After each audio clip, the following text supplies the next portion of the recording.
On March 4, 1865, Abraham Lincoln stood on the east front of the United States Capitol and delivered his Second Inaugural Address. The Civil War had not yet ended, but its outcome was becoming increasingly clear. The president used the occasion to reflect on the war and America's future following the war.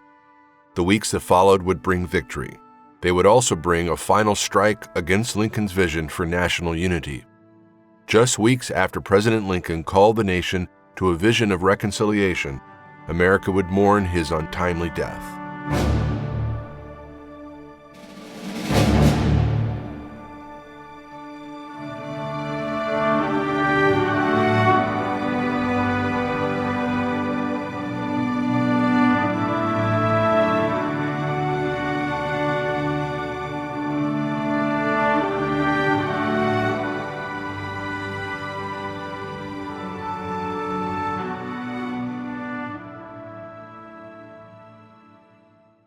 As Lincoln took the oath of office for a second time, Richmond remained the Confederate capital, and Robert E. Lee's army continued to defend the lines around Petersburg. Lee's soldiers, however, were hungry, exhausted, and increasingly unable to replace losses from combat and desertion.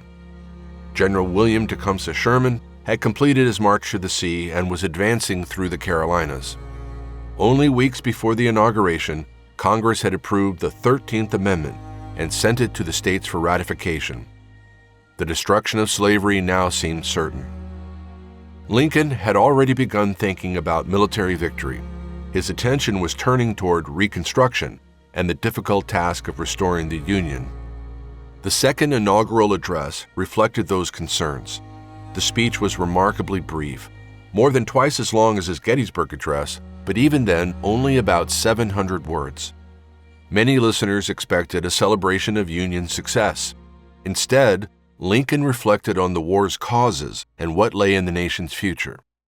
Most centrally, the president remarked on the role of slavery. 1/8 of the whole population were colored slaves, not distributed generally over the Union, but localized in the southern part of it. These slaves constituted a peculiar and powerful interest. All knew that this interest was somehow the cause of the war. No previous presidential speech had identified slavery so directly as the central cause of the conflict.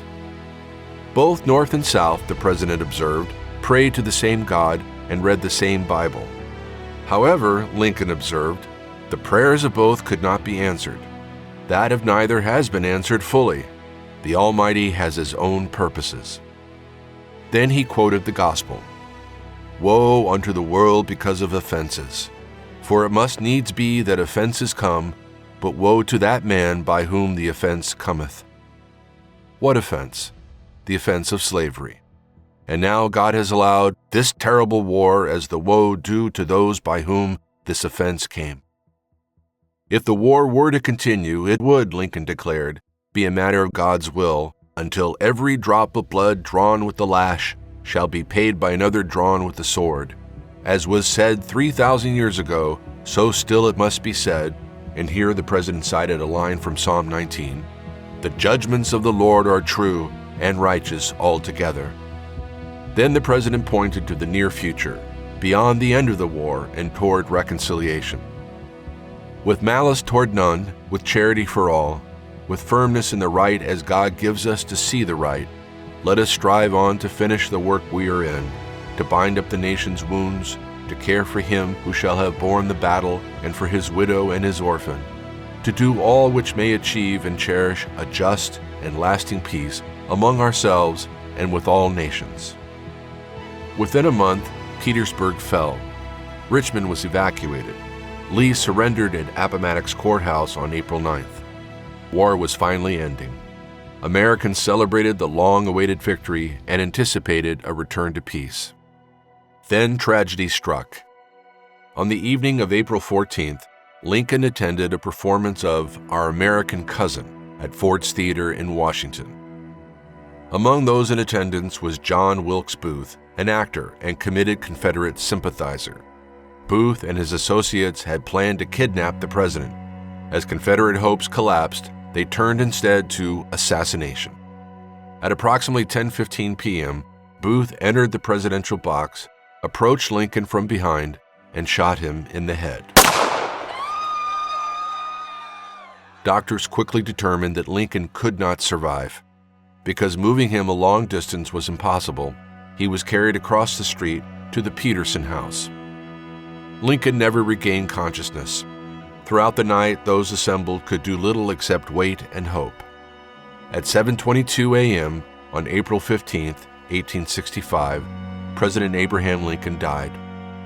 Secretary of War Edwin Stanton remarked, "Now he belongs to the ages." Booth fled Washington. After a 12-day manhunt, Union soldiers cornered him at a Virginia farm where he was shot and killed.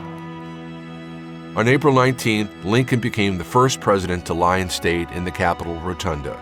The ceremony established a tradition that would later be used for other national leaders.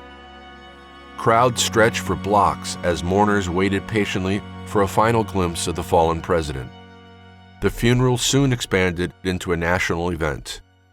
Lincoln's body was placed aboard a funeral train that retraced much of the route he had traveled to Washington in 1861. The journey covered roughly 1,650 miles and lasted nearly 2 weeks.